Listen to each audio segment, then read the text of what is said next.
Bonjour et bienvenue sur cette courte vidéo qui vous montrera comment générer une table des matières comme un pro.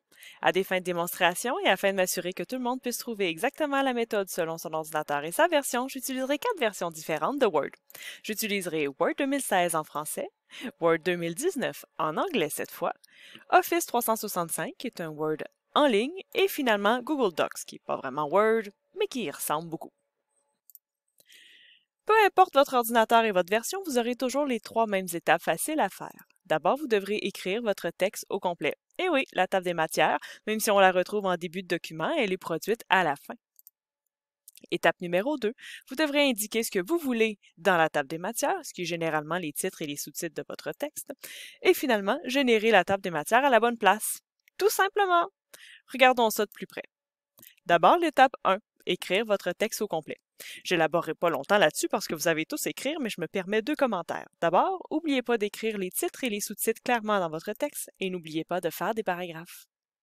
L'étape numéro 2 consiste à indiquer ce que vous voulez dans la table des matières. Pour ce faire, vous devrez mettre en surbrillance les titres ou les sous-titres, mettre en surbrillance voulant dire sélectionner, et décider dans quel niveau vous le mettez, soit 1, 2 ou 3. Pour bien comprendre les niveaux, c'est simple. Disons que cette diapositive était votre table des matières, eh bien le titre ici, c'est le niveau 1, l'élément ici, c'est le numéro 2, et ensuite, c'est le numéro 3.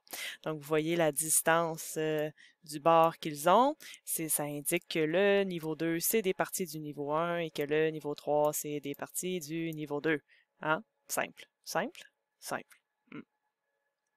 Pour effectuer cette étape dans Word ici 2016 en français, donc je souligne mon titre, je vais dans l'onglet Références. Puis au début de cet onglet, j'ai ajouté le texte, je vais l'ouvrir et j'ai mes 3 niveaux, j'ai qu'à cliquer sur le niveau que je désire. Le titre va changer un petit peu d'apparence, c'est normal, à moins d'avis contraire, vous pouvez le laisser ainsi.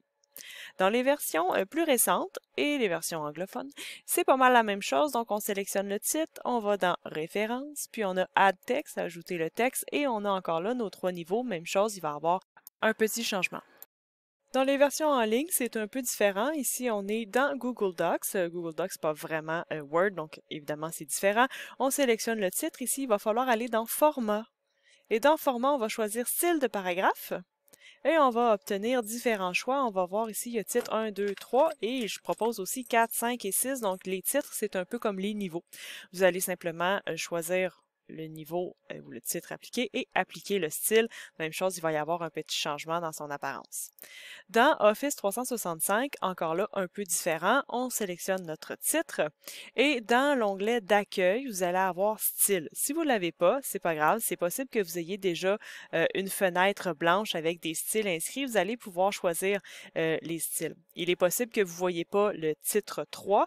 Généralement, il apparaît que lorsque on a déjà un niveau 2 d'insérer dans notre document. Donc, c'est pour ça que des fois, on ne le voit pas. Pas peur, il va s'ajouter tout seul. Vous allez pouvoir choisir le titre, même chose, un petit changement. Donc, vous allez faire ça pour l'ensemble de vos titres et vous allez être prêt pour la dernière étape.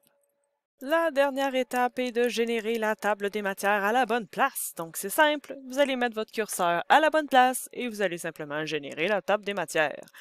Simple! Alors, mettre son curseur à la bonne place dépend des consignes de votre professeur. De façon générale, ça se trouve quand même en début de document. Donc, je vais simplement mettre mon curseur au début de ma page, vu que j'ai pas vraiment un texte complet. Puis, je vais aller faire générer ma table des matières. Donc, ici, dans Word 2016 en français, je suis dans Références. Complètement au début, j'ai Table des matières et je vais simplement cliquer sur Table des matières. Je vais obtenir automatiquement la table des matières, les pages assorties. Si jamais vous faites des changements dans cette page, n'oubliez pas de mettre à jour la table, soit avec les titres, soit seulement les numéros de page. Dans les versions anglaises, c'est exactement la même chose, mais pour une raison qui m'échappe. Ici, il ne me propose pas de version déjà préfaite. Je dois aller dans Custom, puis simplement faire OK sans rien changer et je vais pouvoir avoir une table des matières. Donc, si jamais c'est votre cas, vous saurez que vous pouvez le faire comme ça. Dans les versions en ligne, c'est aussi simple que ceux-là. Vous devez, ici, nous sommes dans Office 365. Vous allez dans Références, encore le curseur à la bonne place. Vous allez faire Table des matières, insérer une table des matières. Vous allez l'obtenir. Et finalement, dans Google Docs, même chose, je mets mon curseur en début. Ici, je vais faire Insertion, dernière option du menu, Table des matières. Vous pouvez choisir le premier choix. il n'y a pas de petites lignes. Vous pouvez prendre le deuxième, il y a des petites lignes. Même chose, exactement la même chose. Donc, j'aime mieux le deuxième choix. Et voilà, je pourrais supprimer ma première sans problème. Et vous pouvez aussi la mettre à jour, même chose, si vous changez quelque chose dans votre texte. Et voilà, vous savez tout. Maintenant, faites des belles tables des matières.